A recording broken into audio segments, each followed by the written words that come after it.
Okay, നമുക്കിനി അടുത്ത് നോക്കാനുള്ള കമൻ്റ് ഏതെന്ന് ചോദിച്ചു കഴിഞ്ഞാൽ ആർക്കാണ്. എന്താണ് ആർക്ക്? ആർക്കെന്ന് പറയുമ്പോൾ തന്നെ നമ്മൾ മനസ്സിൽ എന്തായിരിക്കും ഫസ്റ്റ് വരുന്നത്? അതൊരു കർവായിട്ടുള്ളൊരു ലൈനാണായിരിക്കും അല്ലേ? നമ്മൾ പോളിലൈനിൽ പറഞ്ഞ പോലെ പോളിലൈൻ യൂസ് ചെയ്ത് നമുക്ക് ആർക്ക് വരയ്ക്കാമെന്ന് പറയും. അപ്പോൾ ആർക്ക് എങ്ങനത്തെ ആർക്കായിരുന്നു? അതൊരു കർവ്ഡ് ഷേപ്ഡ് ആയിരുന്നു അല്ലേ? അപ്പോൾ ആർക്കിൻ്റെ ഡെഫിനിഷൻ ചോദിച്ചാൽ നമുക്കിങ്ങനെ പറയാം, അതൊരു കർവ്ഡ് ലൈനാണ് which is A part of A circle അല്ലേ? അപ്പോൾ അത് കംപ്ലീറ്റ് ആക്കി കഴിഞ്ഞ് കഴിഞ്ഞാൽ അതൊരു സർക്കിളാണ്. അപ്പം ആർക്ക് എന്ന് പറയുമ്പോൾ അത് പാർട്ട് ഓഫ് എ സർക്കിൾ എന്ന് വേണമെങ്കിൽ നമുക്ക് പറയാം. ഇനി ഓട്ടോക്കാഡിൻ്റെ ഡെഫിനിഷൻ എന്താണെന്ന് ചോദിച്ചു കഴിഞ്ഞാൽ it helps us to draw smooth curve. അതായത് നമുക്കൊരു സ്മൂത്തായിട്ടുള്ളൊരു കർവ് വരയ്ക്കാൻ വേണ്ടി നമ്മൾ ഈ ഓട്ടോക്കാഡിൽ യൂസ് ചെയ്യുന്ന കമൻ്റാണ് ആർക്കെന്ന് പറയുന്നത്. അത് മേ ബി ഇപ്പം ഒറ്റ ഇതുകൊണ്ടായിരിക്കത്തില്ല, maybe 1 or 2 points 1 or 2 or more points join ചെയ്തുകൊണ്ടായിരിക്കും നമ്മൾ ഓൾമോസ്റ്റ് ആർക്ക് വരയ്ക്കുന്നത്. ഇപ്പം നമുക്ക് ഈ ഒരു എന്താ പറയുക ഈ വർക്ക്ഷീറ്റ് നോക്കി കഴിഞ്ഞാൽ ആർക്ക് നമുക്ക് അവിടെ കാണാം അല്ലേ? എങ്ങനെ നമുക്ക് ആർക്ക് അസസ് ചെയ്യാം? അപ്പോൾ ആർക്ക് എങ്ങനെയൊക്കെ അസസ് ചെയ്യാമെന്ന് ചോദിച്ചു കഴിഞ്ഞാൽ റിബൺ ടൂളാണ് ഈ കാണുന്നത്. എപ്പോഴും നേരത്തെ കമൻസിലൊക്കെ പറഞ്ഞ പോലെ തന്നെയാണ് ഈ റിബൺ ടൂളിൻ്റെ ഉള്ളിൽ ഹോം ടാബിൻ്റെ അകത്ത് ഡ്രോ പാനലിൻ്റെ ഉള്ളിലാണ് ആർക്ക് എന്നൊരു ഓപ്ഷൻ വരുന്നത്. വേറെ ഏതൊക്കെ രീതിക്ക് നമുക്ക് ആർക്ക് എടുക്കാമെന്ന് ചോദിച്ചു കഴിഞ്ഞാൽ നമുക്ക് പറയാം, മെനു ബാറിൻ്റെ അകത്ത് നിന്ന് ഡ്രോപ്പ് ചെയ്ത് കഴിഞ്ഞാൽ നമുക്ക് അതിൻ്റെ അകത്ത് ആർക്ക് കിട്ടും. ഇന്ന് ഈ ആർക്ക് ഡ്രോപ്പ് ചെയ്യുമ്പോൾ ഒരുപാട് ടൈപ്പ് ഓഫ് ആർക്ക് ഇവിടെ കാണാൻ പറ്റുന്നുണ്ട്. പിന്നെ ആർക്ക് എങ്ങനെ എടുക്കാമെന്ന് വെച്ചാൽ ഓൾമോസ്റ്റ് നമുക്ക് എല്ലാത്തിനും ഷോർട്ട് കീ ഉണ്ട്. ഷോർട്ട് കീ എന്താണെന്ന് നോക്കാം. ആർക്കിൻ്റെ ഷോർട്ട് കീ എന്ന് പറഞ്ഞു കഴിഞ്ഞാൽ എ എൻ്ററാണ്. എ എൻ്റർ ചെയ്ത് കഴിഞ്ഞാൽ നമുക്ക് ആർക്ക് കിട്ടും. ഇവിടെ ഈ ആർക്കിൻ്റെ ഇവിടെ ഡ്രോപ്പ് ഡൗൺ ചെയ്യുമ്പോൾ കുറേ വേരിയൻ്റ് എടുക്കുന്നുണ്ടല്ലേ. ലൈക്ക് ഇത്രയും തരത്തിൽ നമുക്ക് ആർക്ക് വരയ്ക്കാം. അപ്പോൾ ആർക്ക് എന്താണെന്ന് നോക്കി, ആർക്ക് എങ്ങനെയൊക്കെ അസസ് ചെയ്യാൻ നോക്കി, ആർക്കിൻ്റെ ഷോർട്ട് കീസ് നോക്കി. ഇനി ആർക്ക് ഏതൊക്കെ ഡിഫറെൻറ്റ് ടൈപ്പ് ഓഫ് ആർക്കാണുള്ളത് എന്ന് നോക്കാം. ഫസ്റ്റ് ആർക്ക് കണ്ടോ? ഫസ്റ്റ് ആർക്കിൽ എന്താ കൊടുത്തിരിക്കുന്നത്? 3 പോയിൻ്റ് എന്ന് മാത്രമേ കൊടുത്തിട്ടുള്ളൂ. അവിടെ ഒരു ജസ്റ്റ് ഒരു റെഫറൻസ് ഫിഗർ പോലെ തന്നിട്ടുണ്ട്. അതിൽ 3 പോയിൻ്റ് നമുക്ക് കാണാം അല്ലേ? അതായത് നമുക്കൊരു ആർക്ക് 3 പോയിൻറ്റുകൾ ഉപയോഗിച്ചുകൊണ്ട് വരയ്ക്കാം. അത് സ്പെസിഫിക് ആയിട്ടുള്ള മെഷർമെൻറ്റ്സ് കൊടുത്തും കൊടുക്കാതെയും ഒക്കെ വരയ്ക്കാം.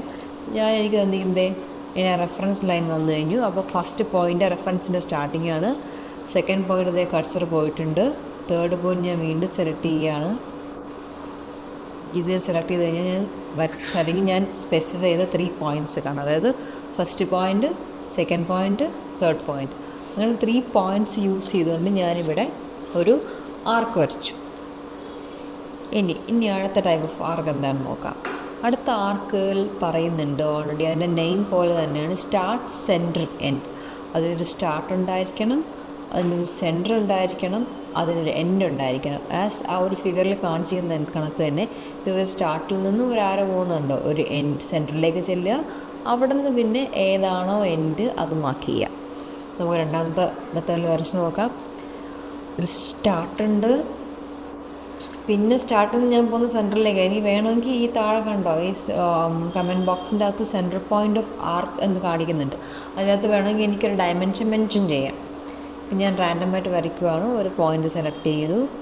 അത് കഴിഞ്ഞിട്ട് എന്നോട് ചോദിക്കുവാണ് അതിൻ്റെ എൻഡ് എവിടെ വേണം. ഇത് 0 ഡിഗ്രി ആയി. ഇത് എത്രയായി?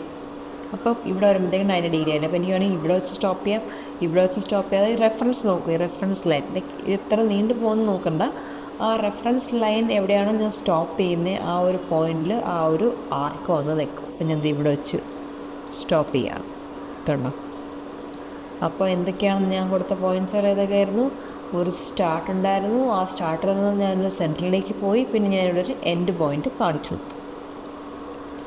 ഇനി അടുത്തത് ഇത് ഓൾമോസ്റ്റ് എല്ലാം നമ്മളിതിൽ കൊടുക്കുന്ന നെയിം പോലെ തന്നെയാണ് കാണുന്നത്. Start, centre, angle. അപ്പോൾ ഞാൻ അടുത്ത സെലക്ട് ചെയ്യുക. അപ്പോൾ ഓൾറെഡി എന്താണ് ആ ഒരു സ്റ്റാർട്ട് കാണും, ഒരു സെൻറ്റർ കാണും, അതൊരു ആംഗിൾ കാണും. അപ്പോൾ നമ്മൾ നേരത്തെ പറഞ്ഞതിന് ലെങ്ത് ആയിരുന്നു. അതായത് എൻഡ് പോയിൻ്റ് ഏതാണ് നമ്മൾ മെൻഷൻ ചെയ്ത് കൊടുത്തത്. ഇതിൽ നമ്മൾ ആംഗിൾ മെൻഷൻ ചെയ്യണം. എങ്ങനെയാണെന്ന് വെച്ച് കഴിഞ്ഞാൽ ഫസ്റ്റ് പോയിൻ്റ് ഞാൻ മെൻഷൻ ചെയ്തു. പിന്നെ പറയുന്നുണ്ട് സെൻറ്ററിലേക്ക് വരുമെന്ന്. അത് കഴിഞ്ഞൊരു ആംഗിളാണ് വേണ്ടത്. ആംഗിൾ എന്ന് വെച്ച് കഴിഞ്ഞാൽ ഇവിടെ നോക്കുമ്പോഴത്തേക്കും 0 ഡിഗ്രി അല്ലേ? 0ൽ നിന്ന് ആംഗിൾ കൂടി 90 ഡിഗ്രിയിലേക്കായി. 90 180, 180 270, 360. അപ്പോൾ എനിക്കിവിടെ ഒരു 100 മതി. അപ്പോൾ ഞാനിവിടെ കൊണ്ട് നിന്നിട്ട് സ്റ്റോപ്പ് ചെയ്യുകയാണ്. വരച്ചിരിക്കുന്നതിൻ്റെ ഇടയ്ക്കുള്ള ആംഗിൾ 100 ആണോ നമുക്ക് അറിയണം അല്ലേ? നോക്കാം.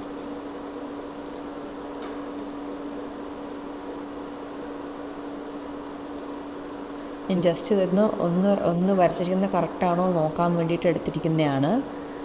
ഓക്കെ, ഇതൊക്കെ നമ്മൾ വരും ക്ലാസ്സിൽ ഡീറ്റെയിൽ ആയിട്ട് പഠിക്കും. ഇപ്പം ഞാനിവിടെ നിന്ന് 9 എടുത്തതേ ഇങ്ങോട്ടേക്ക് വരയ്ക്കുക. കണ്ടത് ഡോട്ട് ലൈൻ ജസ്റ്റ് റെപ്രസെൻ്റ് ചെയ്യാൻ വേണ്ടി മാത്രം വരച്ചതേ ഉള്ളൂ. ഇനി ഇത് ഈ ആംഗിൾ മാർക്ക് ചെയ്ത് കഴിഞ്ഞാൽ ഏതാണോ ഞാൻ ഇവിടെ ടൈപ്പ് ചെയ്ത ആംഗിൾ, അല്ലെങ്കിൽ ഞാൻ റാൻഡമായിട്ട് കൊടുത്ത ആംഗിളായിരിക്കും ഇവിടെ കാണുന്നത്. ഇങ്ങനെ പോലെ നമുക്ക് നോക്കിയാൽ അറിയാമല്ലേ, ഇവിടെ നിന്ന് ഇതാണ് 90കാലും കൂടുതലുണ്ട്. അപ്പം 90കാലും കൂടിയൊരു വാല്യൂ നമ്മൾ കൊടുത്തത്.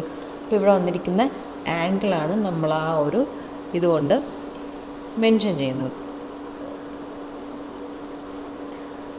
ഇനി അടുത്ത നെക്സ്റ്റിലേക്ക് വന്നു കഴിഞ്ഞാൽ സ്റ്റാർട്ട് കാണും, ഒരു സെൻറ്റർ കാണും, ഒരു ലെങ്ത് കാണും.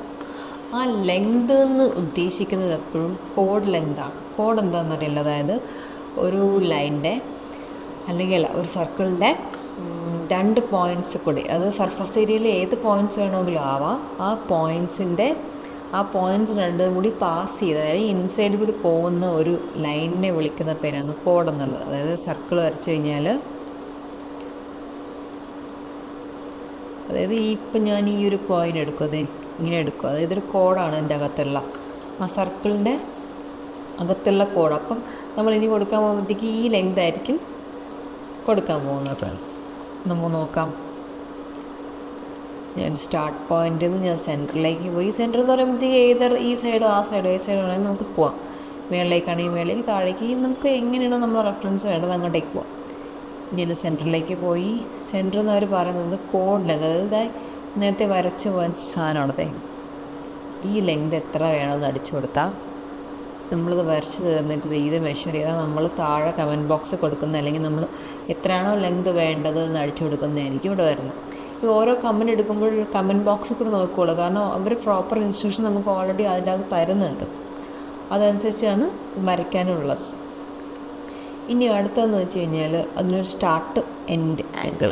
അപ്പം ഒരു സ്റ്റാർട്ട് കാണും, അതിനൊരു എൻഡ് കാണും, ഒരു ആംഗിൾ കാണും. അപ്പോൾ ഇവിടെ ശ്രദ്ധിച്ചോ, സെൻറ്റർ മാറി ഇവിടെ എൻഡായി. അപ്പം സെൻറ്റർ എന്ന് പറയുമ്പോഴത്തേക്ക് ഓൾമോസ്റ്റ് റേഡിയസ് ഡയമീറ്റർ വരാനാണ് സാധ്യത അല്ലേ. ഇതിപ്പം സെൻറ്റർ വരുമ്പോഴത്തേക്കും റേഡിയസാണ് കൂടുതലും വരാൻ സാധ്യത. സ്റ്റാർട്ട് മുതൽ സെൻറ്റർ വരെയുള്ള പോയിൻ്റ് എന്ന് പറയുമ്പോഴത്തേക്കും അത് റേഡിയസ് ആവാനാണ് സാധ്യത. സ്റ്റാർട്ട് മുതൽ എൻഡ് എന്ന് പറയുമ്പോഴത്തേക്കും സ്റ്റാർട്ട് ടു എൻഡ് ആകുമ്പോഴത്തേക്കും അത് ഓൾമോസ്റ്റ് ആ സർക്കിളിൻ്റെ ഡയമീറ്റർ ആവാനാണ് സാധ്യത. അപ്പോൾ സ്റ്റാർട്ട് എൻഡ് ആംഗിൾ, ഒരു സ്റ്റാർട്ട് കാണും, ഒരു എൻഡ് കാണും. ഡയമീറ്റർ വരുമ്പോൾ കണക്കാക്കാം അല്ലേ, എൻ്റെ എൻഡ് കാണും. പിന്നെ അതെ എത്രയാണ് നമുക്ക് ആംഗിൾ വേണ്ടത്, അതായത് ഇത് ജോയിൻ ചെയ്യുന്ന സമയത്ത് എത്രയാണ് ഇതിൻ്റെ ആംഗിൾ വേണ്ടത്, എനിക്ക് എത്ര ഡിഗ്രിക്ക് വേണം, എനിക്ക് തോന്നി താഴെ എത്ര ആംഗിൾ വേണ്ടെന്ന് അടിച്ചു കൊടുക്കാം. ഇല്ലെങ്കിൽ എനിക്ക് റാൻഡമായിട്ട് ഞാനിപ്പോൾ റാൻഡമായിട്ട് കാണിക്കുന്നതുകൊണ്ട് റാൻഡമായിട്ട് ഇങ്ങനെ വെക്കുമ്പോൾ ഇനി എനിക്ക് വേണ്ട ആംഗിൾ ഇതായിരിക്കും എനിക്ക് വേണ്ട ആംഗിൾ. അതായത് ഞാൻ ഇവിടെ കമൻറ്റ് ബോക്സിലായാലും ടൈപ്പ് ചെയ്ത് കൊടുക്കുന്ന ആംഗിൾ അതായിരിക്കും. ഓക്കെ, ഫസ്റ്റ് പോയിൻറ്റ് സെലക്ട് ചെയ്തു, സെക്കൻഡ് പോയിൻറ്റ്, ഞാൻ തേർഡ് പോയിൻ്റ് നേരത്തെ 60 അടിച്ചു കൊടുക്കുക. അപ്പോൾ അത് നോക്കിക്കഴിഞ്ഞാൽ 60 ഞാൻ കമൻറ്റ് ബോക്സ് കൊടുത്തു കഴിഞ്ഞാൽ ഈ ആംഗിൾ, ഇതിൻ്റെ അകത്തുള്ള ആംഗിൾ, അതായത് നമ്മളൊരു പൈ പോലെ കട്ട് ചെയ്ത് വെക്കുമ്പോഴത്തേക്ക് അതിൻ്റെ അകത്തുള്ള ആംഗിൾ 60 ആണ് ഇപ്പം ഞാൻ കൊടുത്തിരിക്കുന്നത്. ഇനി അടുത്തതിനും സ്റ്റാർട്ട് എൻഡ് ഡയറക്ഷൻ പേര് പോലെ തന്നെയാണ്. ഒരു സ്റ്റാർട്ട് കാണും, ഒരു എൻഡ് കാണും. അപ്പോൾ സ്റ്റാർട്ട് മുതൽ എൻഡ് വരെ എന്നൊക്കെ പറയുമ്പോഴത്തേക്കും ഏകദേശം എന്താ പറയുക, ആ ഒരു ഫുൾ സർക്കിളിൻ്റെ എന്താ പറയുന്നത് ഡയമീറ്റർ ആവാൻ സാധ്യത. അപ്പോൾ ഞാൻ ഇവിടെ സ്റ്റാർട്ട് എടുക്കുന്നു, എൻഡ് കൊടുക്കുന്നു. ഇവിടെ നിന്നാണ് പിന്നെ നമ്മുടെ ആർക്ക് എത്രയ്ക്ക് ബെൻഡ് ചെയ്യണമെന്ന് നമ്മൾ തീരുമാനിക്കുന്നത്. ചെയ്തു. ഇനി ഞാൻ എന്താ പറയുക, എൻ്റെ ഈ ഒരു ലൈൻ മൂവ് ചെയ്ത് നോക്കിക്കോണേ, ഈ ഒരു യെല്ലോ ലൈൻ കുറച്ച് ചേർത്ത് വരയ്ക്കാം.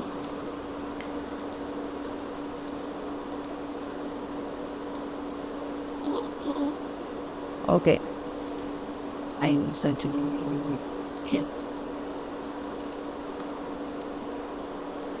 ഇതേ കണ്ടോ, എനിക്ക് ഏതൊക്കെ ഡയറക്ഷനിലേക്ക് ഇതിനെ മൂവ് ചെയ്യണം എന്നാണ് ഇതിൽ ഇപ്പം എനിക്ക് വേണമെങ്കിൽ ഇതിനെ അപ്സൈഡ് ഡൗണിലേക്ക് മൂവ് ചെയ്യാം.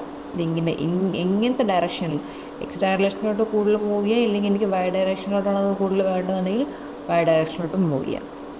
ഡിപ്പെൻസ് ഞാൻ കൊടുക്കുന്ന ഡയറക്ഷനാണ്. അതെ, ഇവിടെ നിന്ന് ഇങ്ങനെ ഞാൻ കൊടുക്കുന്ന ഡയറക്ഷൻ അനുസരിച്ച് അതിൻ്റെ ആർക്കിൻ്റെ ഒരു സർക്കംഫറൻസ് ഉണ്ടാവും, അതിന് വേരിയേഷൻ ഉണ്ടാവും. അത് ഡയമീറ്റർ ആവാനും സാധ്യതയുണ്ട്, മറിച്ചതൊരു ആർക്ക് മാത്രം ആവാൻ സാധ്യതയുണ്ട്. Next start end radius. എന്തായിരിക്കും സ്റ്റാർട്ട് എൻഡ് റേഡിയസ്? നെയിം പറയുന്ന പോലെ തന്നെ അതൊരു സ്റ്റാർട്ട് കാണും, അതിനൊരു എൻഡ് കാണും, അതിനൊരു സ്റ്റാർട്ട് കാണും, അതിനൊരു എൻഡ് കാണും. നമ്മൾ ഇതിൻ്റെ എൻ്റെ കണ്ടോ ഈ പോയിൻ്റ് കണ്ടോ, ഈ പോയിൻ്റ് ഇവിടെ നിന്ന് നമ്മൾ എങ്ങോട്ടേക്ക് വെക്കുന്ന സെൻറ്റർ, അതാണ് അതിൻ്റെ സെൻറ്റർ. അപ്പം നമുക്കത് ഈ യെല്ലോ ലൈൻ എവിടെ ചെന്ന് നിൽക്കണം ഏതോ നമുക്കത് ഡയറക്ഷനിൽ അടിച്ചു കൊടുത്തു കഴിഞ്ഞാൽ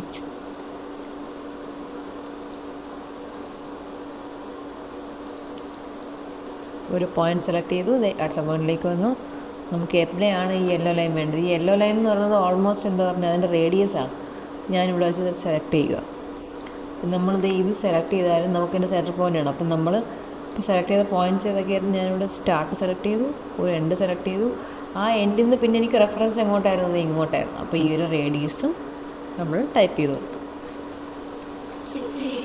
ഇനി അടുത്ത centre start end. Centre start end എന്ന് പറയുമ്പോഴത്തേക്കും ഈ മുകളിലത്തേക്ക് പോലെ തന്നെയാണ്, അത് റിവേഴ്സായി വരുന്നതേ ഉള്ളൂ. മറ്റേ നമ്മൾ എന്ത് ചെയ്തു? സെൻറ്റർ സെലക്ട് ചെയ്തിട്ട് സ്റ്റാർട്ട് സെലക്ട് ചെയ്ത് സെൻറ്ററിൽ പോയി, ഇവിടെ സെൻറ്റർ കഴിഞ്ഞിട്ട് സ്റ്റാർട്ടിലേക്ക് വന്നു. ഇത് ഞാനൊരു സെൻറ്ററായിട്ട് കാണുന്നു, സെൻറ്ററിൽ നിന്ന് ഞാൻ സ്റ്റാർട്ടിലേക്ക് തിരിച്ചു വരുന്നു. പിന്നെ എനിക്ക് എത്രയാണോ വേണ്ടത് വരച്ചു കൊടുക്കും. ഓക്കെ, അതുപോലെ തന്നെയാണ് സെൻറ്റർ സ്റ്റാർട്ട് ആംഗിൾ. നേരത്തെ ഫസ്റ്റ് പറഞ്ഞ സ്റ്റാർട്ട് സെൻറ്റർ ആംഗിളിൻ്റെ ജസ്റ്റ് ഓപ്പോസിറ്റ്. നമ്മൾ ഫസ്റ്റ് വരയ്ക്കുമ്പോഴത്തേക്ക് സെൻറ്റർ സെലക്ട് ചെയ്തു, പിന്നെ സ്റ്റാർട്ട്, പിന്നെ ആംഗിൾ. സെൻറ്റർ സെലക്ട് ചെയ്തു, ഞാൻ സെൻറ്ററിൽ നിന്ന് ഇങ്ങോട്ടേക്ക് വരുന്നു. എനിക്കൊരു 90 ഡിഗ്രി വേണം. എന്താ 90 ഡിഗ്രി? ഇത് 90 ഡിഗ്രി ആംഗിളായിരിക്കും. കണ്ടോ, ഇത് 90 ഡിഗ്രി ആയിരിക്കും. ഇനി അടുത്ത എന്താണെന്ന് ചോദിച്ചു കഴിഞ്ഞാൽ സ്റ്റാർട്ട് സെൻറ്റർ ലെങ്ത് ഇല്ലേ, അതുപോലെ തന്നെയാണ് സെൻറ്റർ സ്റ്റാർട്ട് ലെങ്ത്. വ്യത്യാസമൊന്നുമില്ല, ജസ്റ്റ് ഓപ്പോസിറ്റായിട്ട് വരയ്ക്കുന്നതേ ഉള്ളൂ. സെൻറ്റർ ഞാൻ ഫസ്റ്റ് നോക്കുന്നു, പിന്നെ ഞാൻ സ്റ്റാർട്ടിലേക്ക് വരുന്നു, പിന്നെ എനിക്ക് കോഡ് ലെങ്ത് എത്രയാണോ വേണ്ടത് അത്. വ്യത്യാസമൊന്നുമില്ല. ഇത് ഡിപ്പെൻസ് എങ്ങനെ മാറും, ഇതിൻ്റെ ഫീച്ചേഴ്സ് എങ്ങനെ മാറുമെന്ന് വെച്ച് കഴിഞ്ഞാൽ നമുക്ക് ചില പ്രോജക്ട്സിലൊക്കെ ചിലപ്പോൾ ഫസ്റ്റ് ചിലപ്പോൾ നമുക്ക് സ്റ്റാർട്ട് വെച്ച് തുടങ്ങേണ്ട ചിലപ്പോൾ ഉണ്ടായിരിക്കും, ചിലപ്പോൾ സെൻറ്റർ തുടങ്ങേണ്ട കാണും. അതിനുവേണ്ടി മാത്രമാണ് ഇത് ഈ ഒരു വേരിയൻ്റ് ഇങ്ങനെ രണ്ടായിട്ട് തന്നിരിക്കുന്നത്. കണ്ടിന്യൂസ് എന്ന് പറഞ്ഞു കഴിഞ്ഞാൽ നമുക്കതിനെ കണ്ടിന്യൂസ് ആയിട്ട് ഇതെങ്ങനെ ആർക്ക് വർഷം എവിടെ ഞാൻ സ്റ്റോപ്പ് ചെയ്യുന്നോ കണ്ടോ. ഞാൻ മുമ്പത്തെ ഒരു ഇതിൽ പറഞ്ഞ് നമ്മൾ സ്പേസ് അടിക്കുകയാണെങ്കിൽ നമുക്ക് ആവശ്യമുള്ള എന്താ പറയണ മുന്നേ ഏതാണോ കമൻറ്റ് ഉണ്ടായിരുന്നത് ആ കമൻറ്റ് ഡിഫോൾട്ടായിട്ട് കിടക്കുന്നതിന് നമുക്ക് വീണ്ടും എടുക്കാമെന്ന് പറഞ്ഞല്ലേ. സ്പേസ് ആണെങ്കിൽ വീണ്ടും എടുക്കാം, ഡബിൾ എൻ്റർ ആണെങ്കിൽ അതിൻ്റെ കണ്ടിന്യൂസ് ആയിട്ട് വരും. കണ്ടോ, എനിക്ക് എത്രയാണോ ആർക്ക്, മീൻസ് ഈ ഒരു സിംഗിൾ ഡയറക്ഷനിൽ മാത്രമല്ല, എനിക്ക് ഏതൊക്കെ ഡയറക്ഷൻ വേണമെങ്കിലും വരയ്ക്കാം. അതായത് ഞാൻ തൊട്ട് മുന്നേ വരച്ച ഏതാണോ ആർക്ക് അതിൻ്റെ കണ്ടിന്യൂസ് ആയിട്ടായിരിക്കും അത് കോളനി വരുന്നത്. ഞാൻ ഡബിൾ എൻ്റർ അടിക്കുന്ന സമയത്ത് എന്താ പറയുന്നത്, എങ്ങോട്ടേക്കാണ് അത് വേണ്ടത് എന്നുള്ള രീതിക്ക് അത് മാറിക്കോളും. ഓക്കെ ആണല്ലോ. ഇതാണ് ഇത്രയും ആർക്കിൽ ഉള്ള, ആക്ച്വലി ഇത്രയാണ് ഉള്ളത്, ഇത്രയും ടൈപ്പ് ഓഫ് ആർക്കാണുള്ളത്. ആൻഡ് നമ്മൾ ഓരോ ആർക്കിൽ കൂടി ഗോത്രൂ ചെയ്യുന്ന സമയത്ത് നമുക്ക് ഈ കമൻറ്റ് ബോക്സിൽ തന്നെ പറയും നമ്മൾ എന്തൊക്കെ ചെയ്യണം, എന്തൊക്കെയാണ് വേണ്ടത് എന്നുള്ളതേ കണ്ടോ. എല്ലാത്തിൻ്റെ സ്റ്റാർട്ട് പോയിൻ്റ് ചോദിക്കുന്നുണ്ട്, എൻഡ് പോയിൻ്റ് ചോദിക്കുന്നുണ്ട്, കണ്ടിന്യൂസ് ആണെങ്കിൽ നെക്സ്റ്റ് പോയിൻ്റ് ചോദിക്കുന്നുണ്ട്. ഹോൾഡ് ആൻഡ് സ്വിച്ച് ചെയ്യാൻ നമുക്ക് ഡയറക്ഷനിൽ വേണമെങ്കിൽ കൺട്രോൾ പ്രസ് ചെയ്തുകൊണ്ട്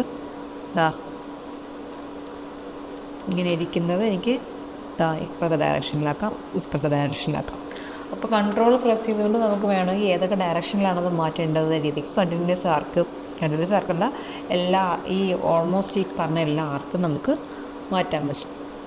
അപ്പോൾ നമുക്ക് എന്താണ് ഫീച്ചേഴ്സ് തന്നിരിക്കുന്നത്. ഇപ്പം 3 പോയിൻറ്റ്സ് ആണെങ്കിൽ 3 പോയിൻറ്റ്സ് ജോയിൻ ചെയ്ത് ആർക്ക് വരയ്ക്കാം. ഇപ്പോൾ മേ ബി ഇങ്ങനെ നമുക്കൊരു പോയിൻ്റ് വന്നു കഴിഞ്ഞാൽ നമുക്ക് ആർക്ക് വരയ്ക്കണമെങ്കിൽ നമുക്ക് 3 പോയിൻറ്റ്സേ ഉള്ളൂ. അപ്പോൾ ഞാൻ എന്ത് ചെയ്യും, പോയി ഫസ്റ്റ് പോയിൻറ്റ് സെലക്ട് ചെയ്യും, സെക്കൻഡ് പോയിൻറ്റ് സെലക്ട് ചെയ്യും, തേർഡ് പോയിൻറ്റ് സെലക്ട് ചെയ്യും. അപ്പോൾ നമുക്ക് എന്താണ് ഫീച്ചേഴ്സ് തരുന്നത്, ആ ഫീച്ചേഴ്സ് അനുസരിച്ച് വേണം നമ്മൾ ആർക്ക് വരയ്ക്കാൻ. ഓക്കെ ആണല്ലോ.